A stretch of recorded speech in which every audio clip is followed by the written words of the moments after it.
I grew up in northern Alberta and spent most of my life on a very remote farm. Despite living in a very remote and rural community, I had friends from all over the world. I was lucky that way. I also got to learn from Indigenous elders. They taught land-based learning, cooking, and beadwork. Again, I was lucky. Alberta is a remarkably diverse province.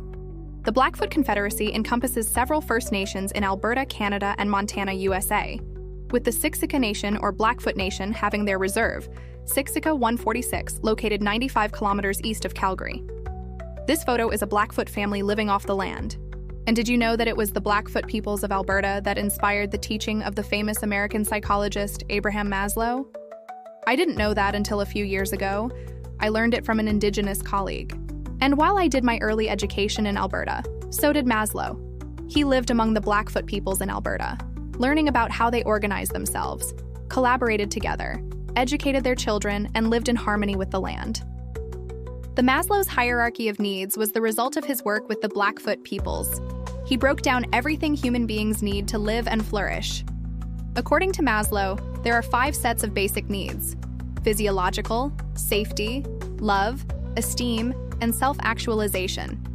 Maslow found that the Blackfoot people were actually incredibly self-actualized, and members of the community had a deep motivation to go beyond the scope of basic needs and strive for constant betterment of themselves and their communities.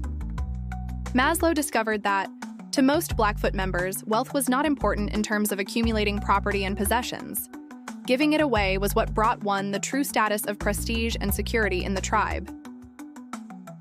And Maslow found a deep and striking contrast to the white Albertans who lived nearby the Blackfoot community.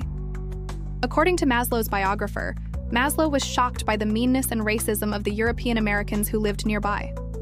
As he wrote, "The more I got to know the whites in the village, who were the worst bunch of creeps and bastards I'd ever run across in my life, the more it got paradoxical." You can read more about this interesting bit of Canadian history in Steve Taylor's article in Psychology Today.